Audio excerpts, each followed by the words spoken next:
Slick the hair back. The mask is back. The Buffalo Sabres dominate. They brutalize the Bruins 7-2 in something I think we all needed after Sunday night. Off comes this mask. And welcome everybody to I'll Hang Up and Listen. Brought to you by Fatty Beer Company, Western New York's premier market and tap room with over 300 beers to choose from at all locations. One of the best places to go for all your happy hour needs, your Bills needs, your Sabres needs, your football needs, your hockey needs, wherever it might be. Just tell them Two Goalies One Mike sent you. Fatty Beer Company. You can find them at Fatty Beer on Instagram and Twitter, fattybeer.com. And as always, Buffalo Go apparel, whether it's your shirts, whether it's your hats, whether it's your hoodies, they have everything at Buffalo Go. All local designs. Please make sure you shop small business. Really goes a long way. You can find them at Buffalo Go Co. on Instagram and Twitter, buffalogo.com. I think that's the best ad read I've ever done. It's pretty good. I think that was fantastic. I felt so good about that. But Sabres win 7-2, a double hat trick. I can't remember last time. Maybe somebody in the chat can look this up for us as we talk. When the last time we had two hat tricks in the same game? I can't recall. I'm assuming this probably involved one of those hat tricks might involve Tage Thompson, who could have had 4 or 5 tonight, honestly, if he wanted. Gets 3 by the second period, I think it was, right? Yeah, the second period. And then JJ getting his on the empty net. And then a little cherry on top from Zach Benson there at the end. Just an overall, they dominated in all 3 areas of the game. Neutral zone, defensive zone, offensive zone. They dominated the Bruins Hurls. Yeah, they looked as good as they've looked the entire season. I saw somebody say that I think at least 3 or 4 of the goals are some of the nicest plays they've made the entire season. And what a ring, game 50-something. So that's really saying something. I personally thought, and I've thought this for a while now, especially following the soul-crushing Bills playoff losses that we've all experienced over the past 5 years, the Sabres have a unique quality of playing particularly well immediately following a Bills playoff loss. I can distinctly remember an Owen Power overtime winner a couple seasons ago. I think that was after the Bengals loss, or maybe it was even last year. I think Tage might have had a hat trick in Washington after another Bills playoff loss on the road. I distinctly remember that as well. And then you have tonight. I think not a lot of people expected the Sabres to play well, but I also think a lot of people probably didn't know that the Bruins are struggling as much as they have this season. They were only in the first wild card spot coming into this game. And from what I've seen online for Bruins fans and some of my friends, this team has been particularly frustrating. It's probably the worst roster they've had in a long time. They've lost a lot of guys, a lot of younger guys than they normally have had. And Jeremy Swayman, as you saw tonight, isn't particularly on his game following his $8 million a year contract he signed right before the season. So I think we caught him sleeping a little bit, which was good. And it's a sign of positivity, right? Like, I think we could all use a little positivity coming from this team, coming from this city and the collective fan base. And it was a breath of fresh air coming off a pretty disappointing West Coast road trip. Yeah. Disappointing 2 out of 8 possible points on the West Coast. Obviously, we don't really need to talk about what happened on Sunday night with the Bills. Many could say they didn't play good enough. Sure, you can say that, but 2 things can be true. I think something they were robbed of. I think the officiating directly affected the outcome of that game. But we won't get into that because that's all I've talked about for the last 48 hours. Yeah, listen, I think that UPL looked fantastic tonight, especially after the first goal, which you could say you probably wanted that one back. But I thought he rebounded really well. Came up with some big saves, especially on that 2-1-0 right there at the end. Absolutely highway robbery. So good. Yes, it's and you and I both know 2-on-0 are so hard to read. I honestly always assume a shot's coming. It's depending on how well they play that 2-on-0, I always feel like it's easy to push off on that first pass if you read it the right way. I think it's harder to stop a straight-on shot from the initial puck carrier on a 2-0 than it is actually, a straight-up pass. I've actually done pretty well on 2-0s recently. Yeah. Strangely enough, because my tendency is to think that they're going to overthink it. The guys are going to try to pass too many times. Yep, and they're either going to not connect, or it's going to be that one timer that you can push over and get in good position. There were 3 or 4 passes before that one, given how much time they had after one power fell down. So I think Luukkonen, not at an advantage by any means, but he read it in a way that was intelligent, and he was able to push off his right side and get over in time. I do think it was not necessarily the best shot attempt on goal.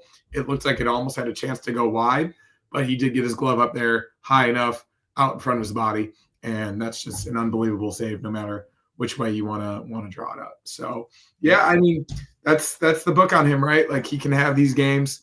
He is at his best. I think he's a top 5, top 10 goalie in the league, but with a lot I'll give you top 10. I won't say top 5. I mean, at his best, I think his talent level could be top 5, but he just hasn't shown it consistently all year long, along with the rest of the team. A lot of it has been defensive zone coverage, but he's also had a few games in important spots where he hasn't come up big.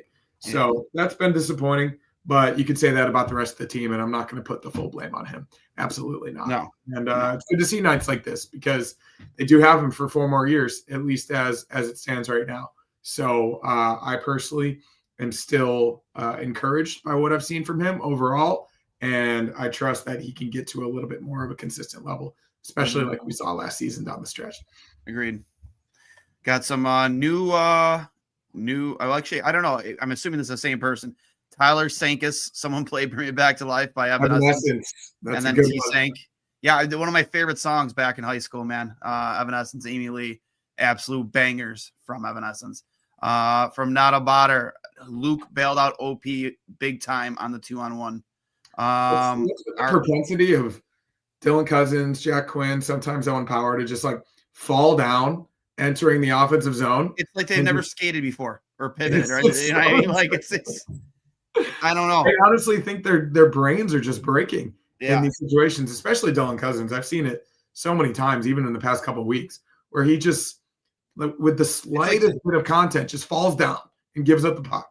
It's almost like somebody pulls out the controller, you know what I mean, out of the Xbox or the PlayStation, and he just everything just dies. Like he just, I don't know. Listen, I'm a lot of positives, but to your point, I mean, a lot of positives take us game, but to your point, this is a Bruins team that is not the same Bruins team we've seen, or less. Their age is starting to show. I mean, Brad Marchand is having a good year, 18 goals. I'm pretty sure probably next to Pasta leading the way with him. But outside of those two guys, I mean, they're not really getting any contributions from.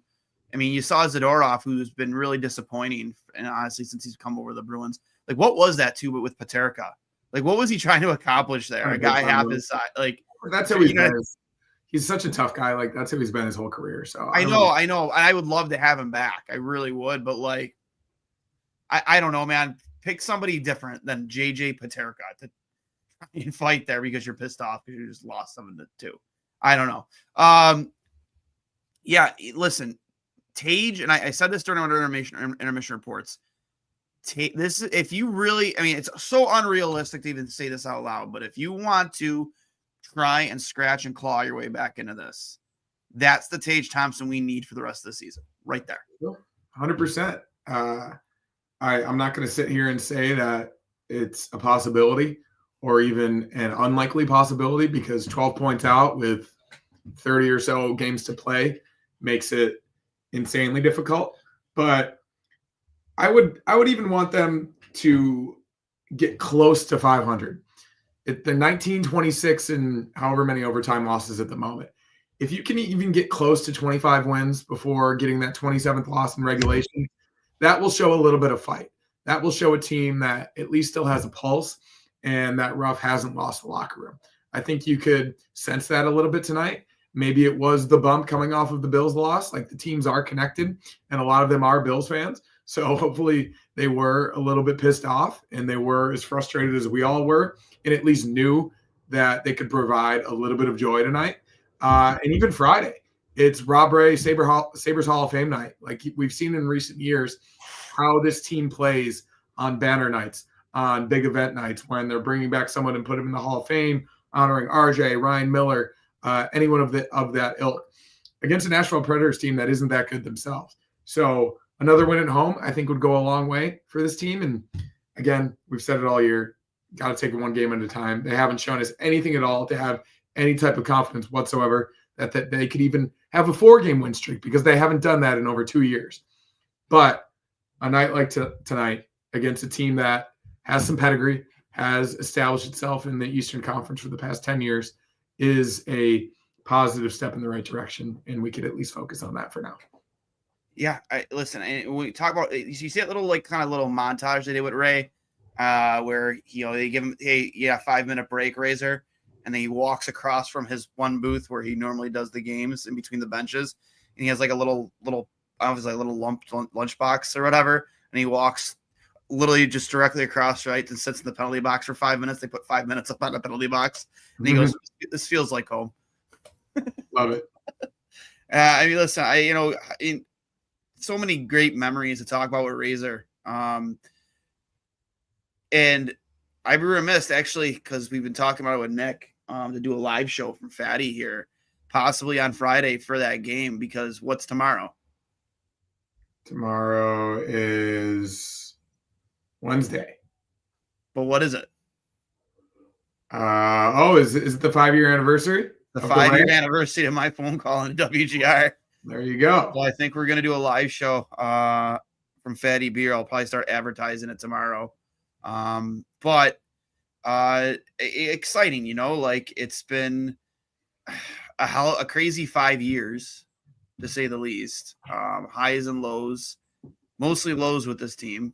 But and I was joking about it with Andrew Peters yesterday, 2 days ago. And he said something I've already said. He goes, you could literally play that phone call to somebody who's never heard it, and they would think that phone call was made this week. And it's just so shocking to see how much hasn't changed since that phone call was made. Granted, you could take all the outside nonsense out, the misspelling of jerseys and this, that. Maybe I was just the on-ice product. That part of it has been better. They have done really well, at least with the nights we were just talking about, like the RJ night, the Ryan Miller night. Was it Danny Gare as well?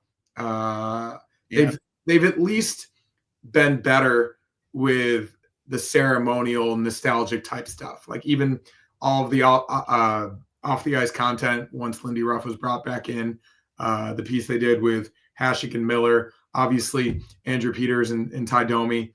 Rob Ray and Ty Domi. That's a great example leading into Friday, and everybody go watch that if you haven't already before Friday's game, because that is the best representation of Rob Ray and what his impact was on the franchise that you could possibly get. Andrew Peters, as when we had him on, we talked about how much that meant to him and how it's one of the most viewed pieces of content the Sabres have ever put out. Yeah. So that is something that if you haven't seen yet, I really do encourage you to go watch it. But the on-ice product is obviously what matters, and it's not there yet. It's not going to be there unless they make some tangible changes up top. But as it stands currently, it is what it is. Just like the Bills' playoff woes against the Chiefs, nothing we can do about it at the moment, but analyze what we have. And currently, they are the third worst team in the NHL. Tonight doesn't change that. It doesn't change how disappointing this season has been. And it doesn't change how predictable it's all been either. After everything we said in the offseason about how this roster wasn't good enough, they've gone out for most of this season and proven us right. So, yeah, it is very unfortunate. And it is a constant source of angst amongst a lot of us. But there are reasons for optimism, as you said. And I think that a win like tonight and the talent that was shown, not just getting a 7-2 win, how they did it, I thought was really, really impressive and at least a tiny bit encouraging moving forward. Yeah. Comment here from Mauricio. First line played well, top heavy. I'm not sure what that word is supposed to mean.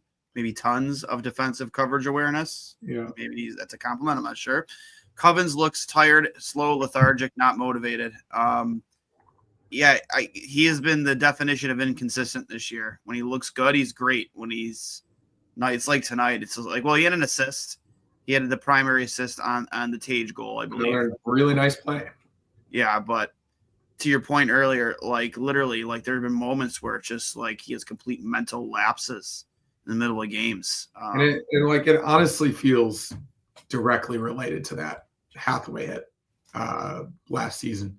He doesn't seem like he's the same player. I know he's not currently concussed, but you can have symptoms related to an injury like that for years and years after when it actually happens without even fully knowing it. Like your body doesn't react the same way that you want it to in certain situations. Like he was always this super fast, super physical guy, couldn't be knocked off the puck, especially during that 63-point season.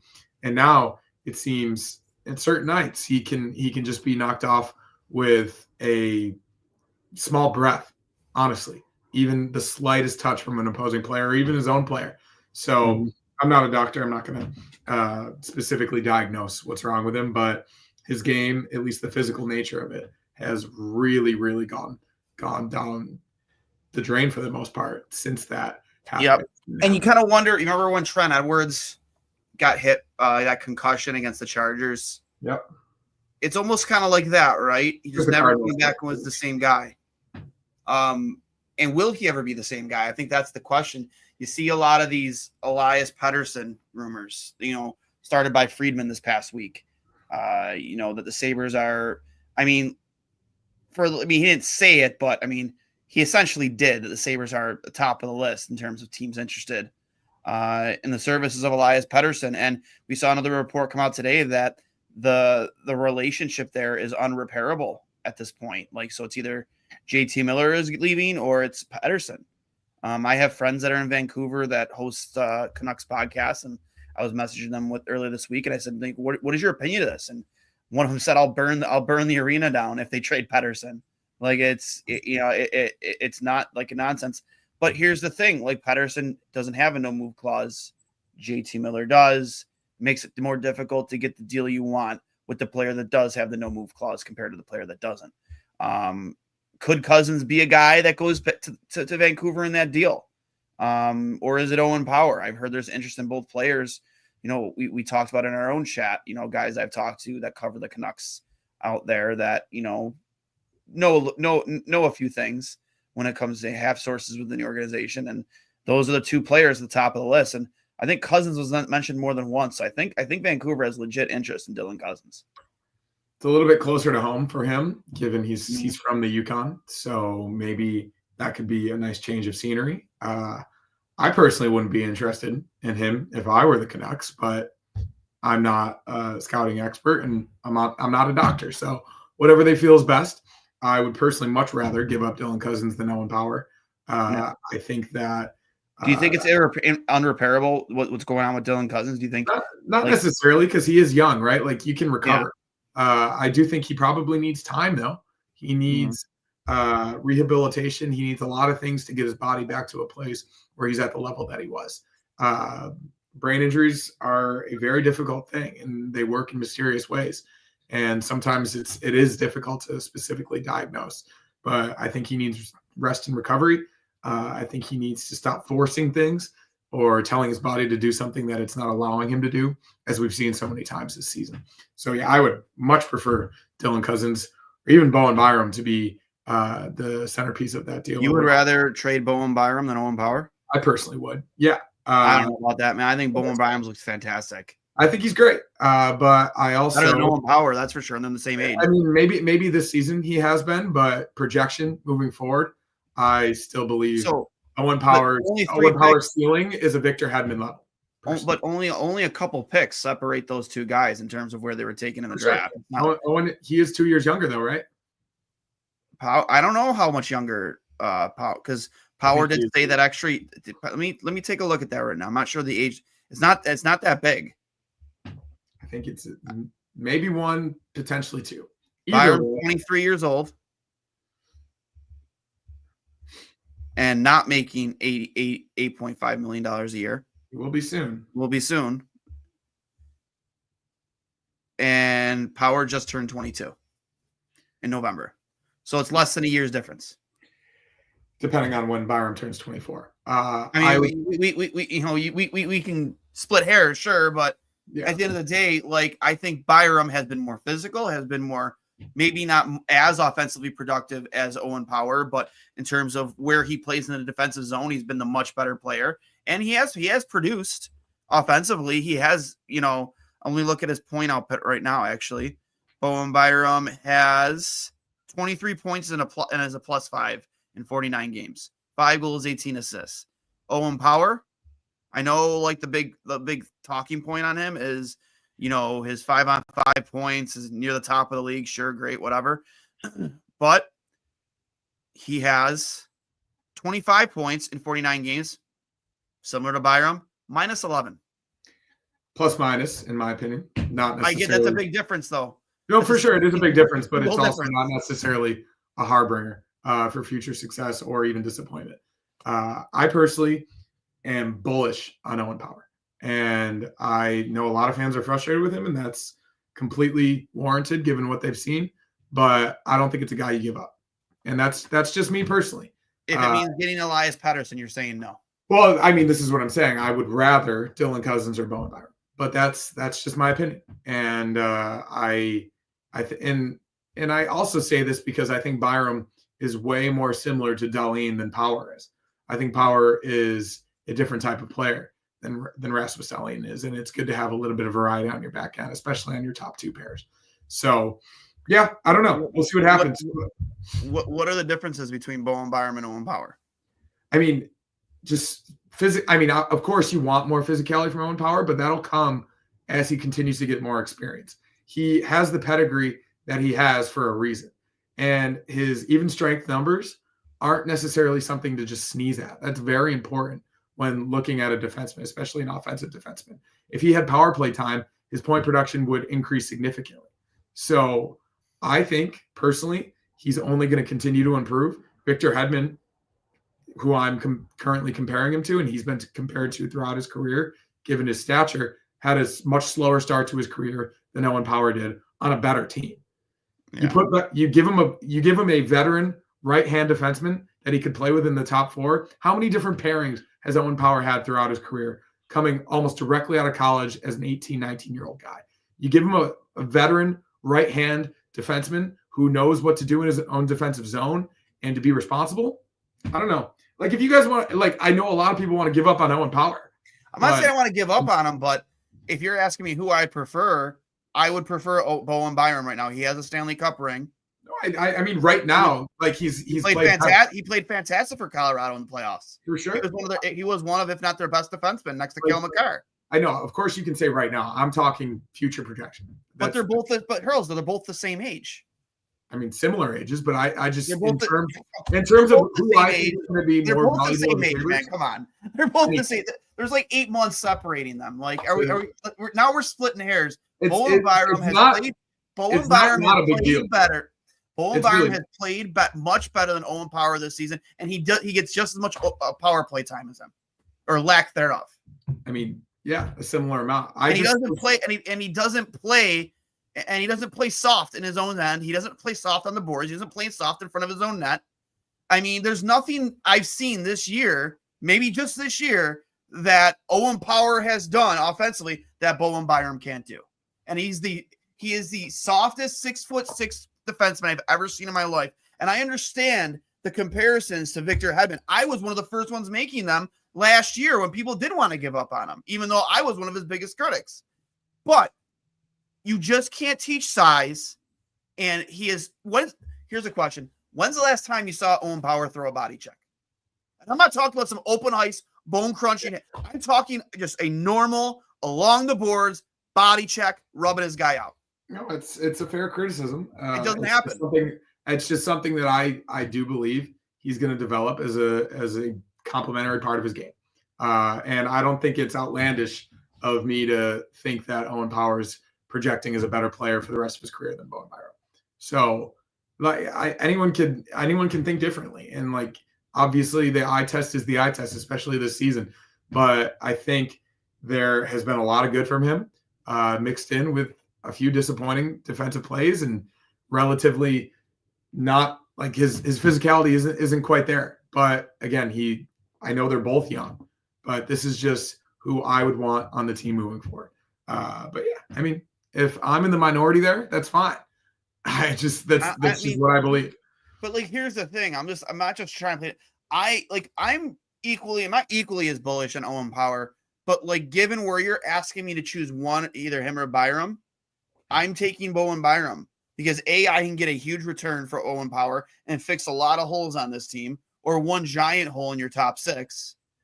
They're both left-handed defensemen, and the thing is, Bowen Byram plays like he's the size of Owen Power. He's not afraid. The kid shows no fear, and he still has more growing to do. But if you're asking me which one of those two guys I want right now, and I'm not giving up on Owen Power. Let's make that clear. If we can keep all three at a reasonable price and still have a contending hockey team, I'm willing to do it. I just don't understand. I don't see them spending $30 million on three defensemen, because that's roughly what it'll come out to between him, Dahlin, and Power. But if you're asking me right now, if I had to choose, gun to my head, those two, it's Byram right now, because he's proven more, and he's done just as much as Owen Power this season. He's been more consistent. He's been more physical. He's been as offensively productive. He's been more responsible. And we constantly sit here watching him every single night, maybe not tonight, but a lot of games this season where he is just unaware of his surroundings in the defensive zone. And that's a big part of his job. A big part. Yes, he was drafted because of his offensive ability, but he is at the end of the day a defenseman. I don't want a guy who's as bad defensively as, say, Carlson. You know what I mean? Carlson puts all the points up in the world, has his entire career, but can't play defense. I don't want that guy. I just don't. Yeah. Well, I think his projection and his ceiling is higher. And that's just me. But I think it's a good argument, and it's a good discussion. And it's something I think Kevin Adams, if he's still in charge of these things, is probably having with whoever is interested in any of their services. So yeah, it'll be interesting to see what happens. 1 second from Hunter Rosen. If we get Pettersson, do you guys think we can get I'm sorry, I forget how to pronounce his last name, or Myers back? And I think either Power or Byram get moved. They aren't keeping both. I don't give up both Cousins. If it's Cousin, I mean, that's too much, right? Especially in a down year from Pettersson. You don't give up both Cousins and obviously they're going to want one NHL caliber guy, and then they're going to want probably a prospect or a pick. Yeah, you're not giving up both Cousins and two guys off your current roster that's too much. Unless they're actually tanking again, like they're not going to do that. Yeah. Yeah, I do not want any part of that deal. That's just a team taking advantage of a GM who's desperate. Yeah, and like Tyler Myers, that'd be a nice story, him coming back, but I don't necessarily need Tyler Myers on the way back. He's a right-handed defenseman, isn't he? He is right-handed, but in the twilight of his career, not necessarily. If he's a throw-in on a deal, yeah, sure, but I'm not giving up both those guys in this deal. It's just not happening. Absolutely. Kevin Adams should be fired the moment that trade call gets made.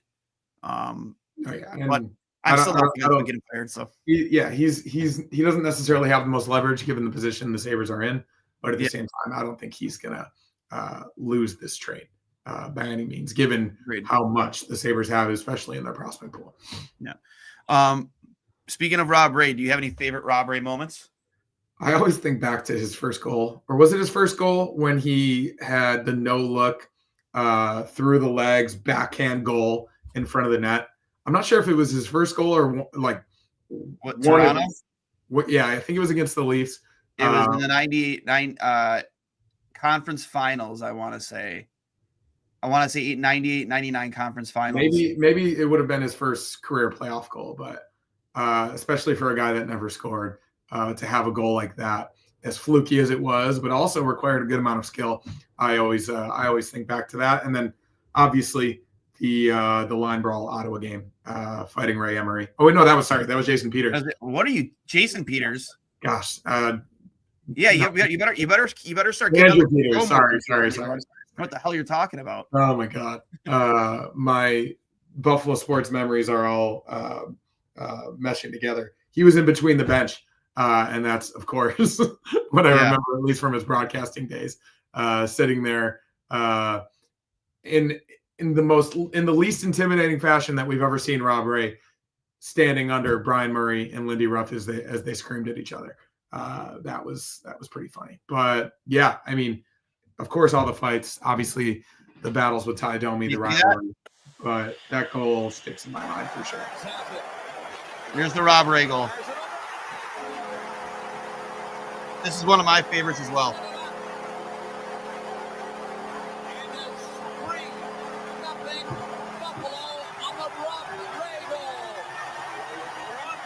Cujo. In the last game, he gets a smile on the face of all the Sabres, including his own, as he tipped in the barn shot.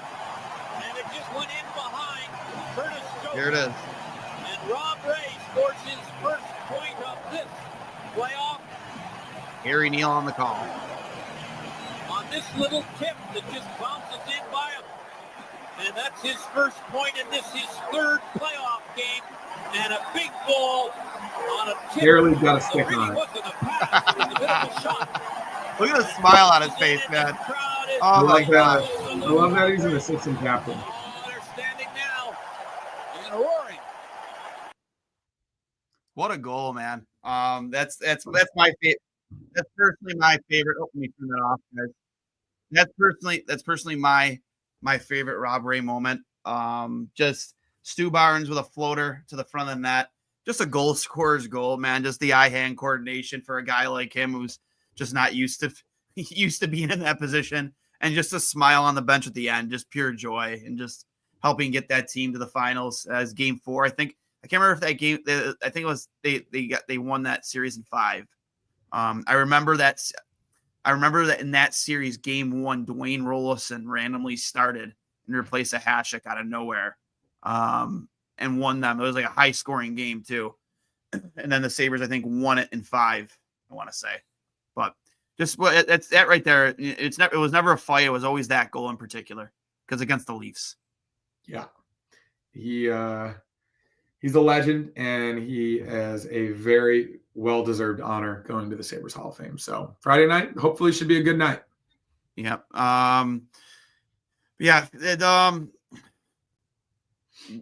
Obviously, we talk about how unrealistic playoffs are, and you said you kind of want to see them put themselves in a spot where they could be 500. But what more do you want to see from this team moving forward? One thing I want to bring up here is one fan here in the chat asked about Brandon Saad today on waivers. I think Sabres have he hasn't been announced that he's been claimed by anybody, so maybe it doesn't happen. I know he has 1 year left on that deal and with that contract. Here is Hunter Rosen. But should they claim Brandon Saad? It's the type of guy that would resemble Jason Zucker, right? Like a veteran forward with Stanley Cup pedigree, been on a lot of different really good teams. He's been productive throughout most of his career, aside from this season. So yeah, it's the type of guy that I think this team could really use. And they have the cap space for it. Obviously, I think we've known that they haven't spent to that for a reason. But if there was any time to do it, to give this team a little bit of juice and a little bit of jump to potentially make things interesting, I would like to see it. Again, I'm not optimistic, but it is the exact type of person that I think, an exact type of player that this team and this group could use. So we'll see. But just generally, I want to see more of what we saw tonight. Creativity, tic-tac-toe passing plays, getting into the offensive zone and maintaining control and making passes with a purpose to get legitimate scoring chances. That hasn't happened a lot this season, especially in the second and third period, where they have the worst goal differential in the league, if not the second or third worst, despite having one of the best first period goal differentials in the league, oddly enough.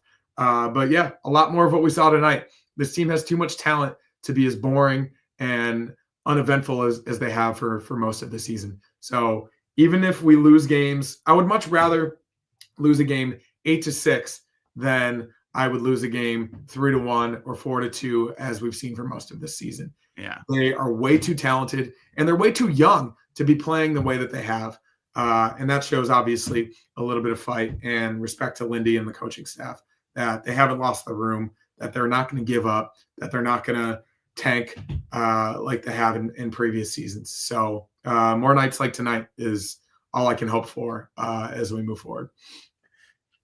I mean, and here's a comment here from another new viewer on YouTube. We almost have one every single we go live, which is awesome. I hope you guys are all subscribed and, hit that bell notification so you know when we go live. From John Reeser. When we had a two in a game and they started shooting everything to try and get, I got the wrong hat. Here we go. Finally, we're the ones answering when the other team scores. Yeah. On two different occasions when we get scored on, we come right back and we score and get that one back. It was nice to see that. And I said during the second intermission, too, you have to find a way. I'm not saying this is a game that would turn the tide for the season because that's so unrealistic, but I meant turn the tide of that narrative, right? Like going into a third period with 2-goal lead and playing timid, scared, and afraid to make mistakes. It was the complete opposite for them tonight. Yeah. And it's a good example. Even in the games that I play, like as soon as my team scores, I'm on very high alert for the other team to come down immediately and get a scoring chance. I think it can be a mental block sometimes for the team that just gets a goal to be on their heels a little bit, to not be on their keys as much as they normally would. So for the Sabres to take advantage of something like that, especially with Peterka's individual effort there, I said it, like he looked Connor McDavid-ish on that play.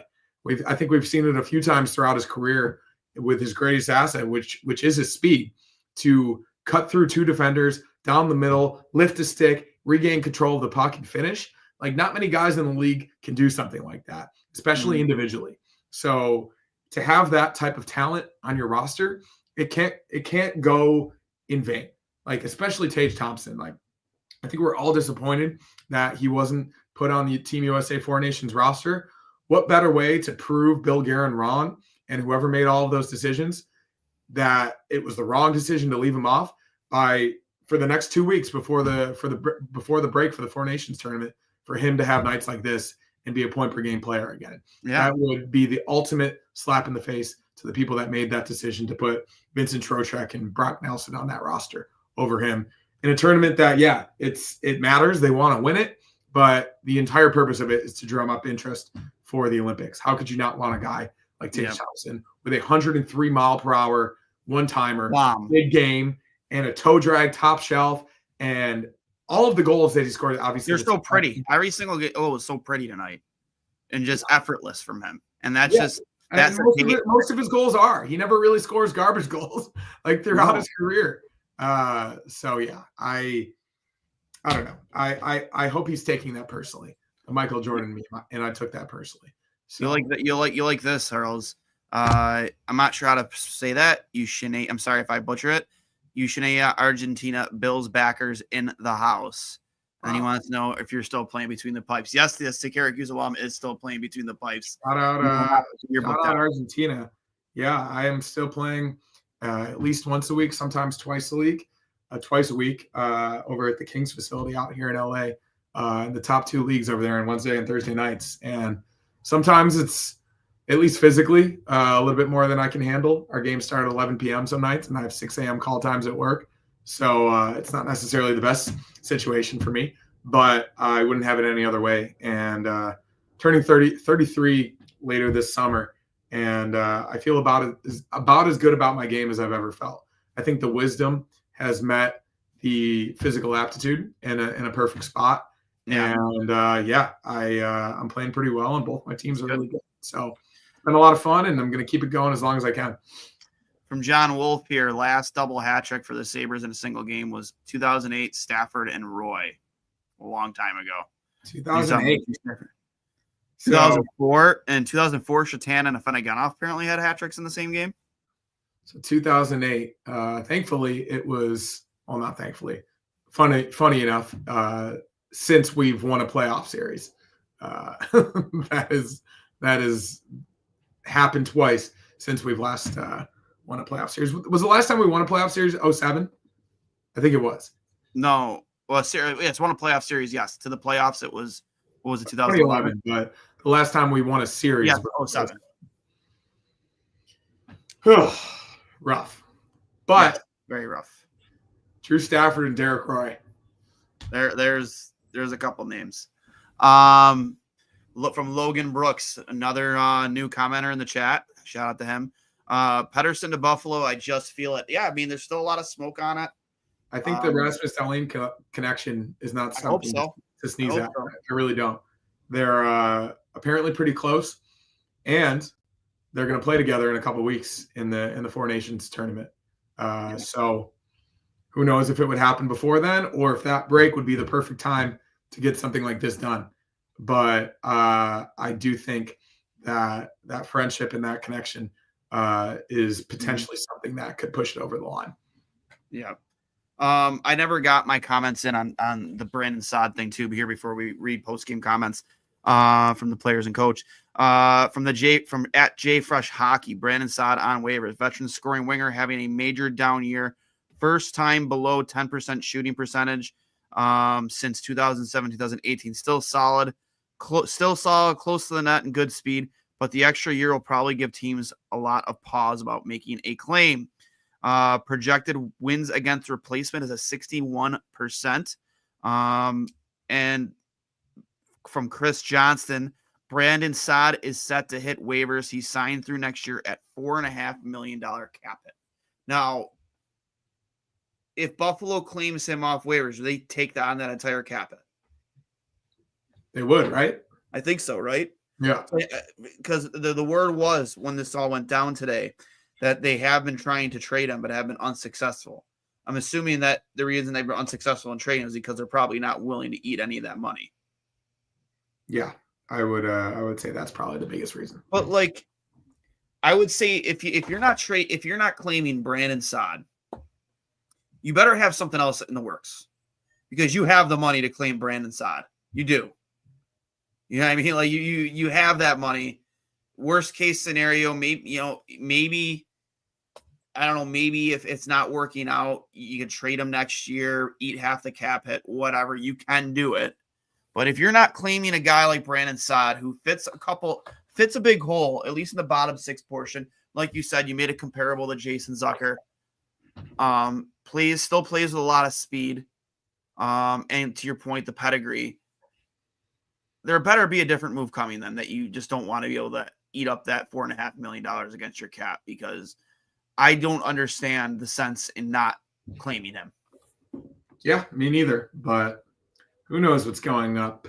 Who knows what's going on up in that in those offices? Did you see Taylor Hall today says he's not a Sabres fan? What? He was on What Chaos, and they asked him. They were asking him about the Bills' playoff loss, but one of the co-hosts said he mistakenly said Sabres instead of the Bills, and Taylor was just jokingly, he was just like, "Well, I'm not a Sabres fan," and then went on to answer the question. He was sure a fucking fan of them when they gave him an $8 million contract to score 2 fucking goals. Thought it was really funny. He can eat a bag. He can eat not just a bag. He can eat literally a goalie bag full of dicks for all I care. Find him down in Carolina now. His 8th team. Yeah, he's turning into a suitcase now, isn't he? I can fuck off. Seems like it.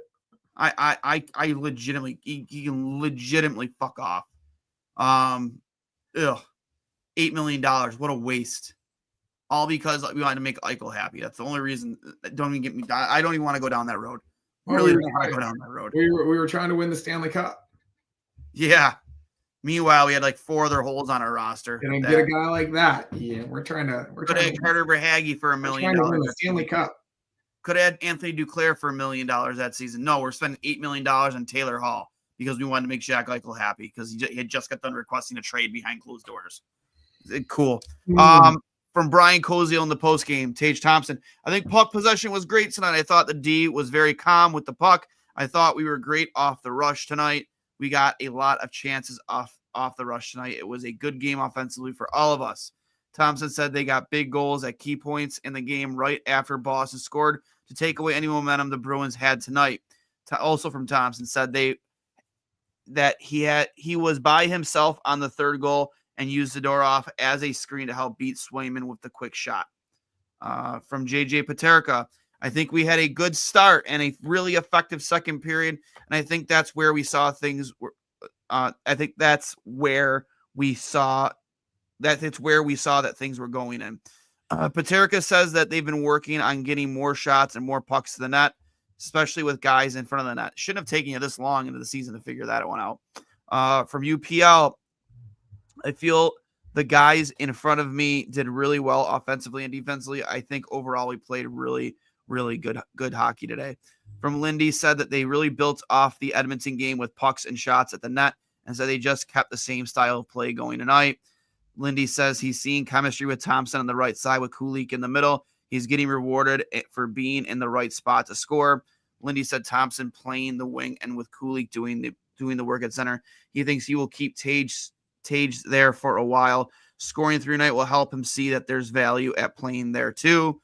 Lindy said Peterka is producing well and thinks the chemistry with his line is really helping. He's liked their game for the most part over the last 2 weeks. One of the last things I do want to talk about is Kulik in the middle on that top line and how much he's definitely progressed and how good he's looked like he belongs in the NHL. For sure, without a doubt. He's been one of their more consistent players since he's returned. So that's a good sign. Someone we've been hoping for years would make that jump. And it seems like his developmental process hasn't reached a plateau, but it's gotten to the point where his development has met what has been expected of him. And that's really, really positive. To be the center on the top line, obviously the top line isn't what we thought it would be at this point in the season, given everything that's happened. But to be able to play this well with the caliber of player that he's playing alongside with is really encouraging. And I think it only means good things for him moving forward. So yeah, at least that's good, because I think we all expected pretty big things out of Yuri Kulik ever since they drafted him and how good he was with the Americans. And that is definitely one thing to take out of the season that we can be happy about. Yeah, I definitely agree. Any final thoughts before we get out of here? Like we said, more nights like this, creativity, offensive, like Peterka just said, like getting pucks to the net, responding to when you get scored on, not sitting back, not being on your toes, not panicking, not being timid. They showed everything that we wanted them to show all season tonight in a spot where it's not nothing, coming off a pretty tough moment for the city once again, when I think a lot of people just wanted something to look forward to and to be happy about. And I think the Sabres have, at least in recent years, been able to do that, which if nothing else, that's I think valuable. And if they can continue that momentum moving forward with maybe a few more eyeballs on them, they could at least change some of the narrative that all of us who have suffered through most of this season can hopefully latch onto for these next 30 games or so. So another big night on Friday, Rob Ray night. Hopefully the building will be packed at home against a not great Predators team with 2 days of rest. I think everything's a must win now, but that game especially. And then you try to get to 500 from there, 26 and 9 or however many overtime losses they have, I think would be a goal that they can set for themselves. One game at a time, obviously, but get back to 500 would be important for this team. Agreed. And like I said, you can look at draft guides all you want and players that, be a lottery team, you have a chance at a top 5 pick. I don't want to do that anymore. I don't. I'm concerned about players, developing develop, building a positive culture and a non-toxic culture in that locker room, and kind of building off what we should have built off last year after they missed the playoffs by 1 point. Let's head in that direction. Especially if these are some of the players that we're going to continue to watch. If Kevin Adams decides not to make any moves, or if it's not him, whoever the future GM is, I don't really know. But yeah, I'm all for it, man. I'd like to see them get closer to 500. And let's go on a run here. Let's have some fun. The city needs it. So that being said, remember this is brought to you by Fatty Beer Company, Western New York's premier market and tap room with over 300 beers to choose from at all locations. Make sure you check out Fatty Beer and let them know 2 goalies 1 Mike sent you. You can find them at Fatty Beer on Instagram and Twitter, fattybeer.com. And as always, Buffalo Logo Apparel. Always shop local, shop small business. Buffalo Logo has some of the best locally designed Bills gear you can find online at Buffalo Logo Co. on Instagram and Twitter, buffalogo.com. I am Duane for I'll Hang Up and Listen and 2 goalies 1 Mike, 4 Hurls. You can find us both at Duane S39, at C-Hurls13, at 2 goalies 1 Mike. And if you like what you see here, please, if you're watching right now, just do us a favor. If you're watching on Facebook, hit the like button, share it, subscribe to our pages at, on Facebook and, or the main page at 2 goalies 1 Mike. If you're watching on Twitter, please make sure you're following us both and at 2 goalies 1 Mike. Leave a comment, leave a like, retweet. But most importantly, if you're watching on YouTube, definitely hammer that like button. Hammer it 3 times. Hammer it, press it again, and then like it a second time. And if you want to see more of this, please make sure you subscribe.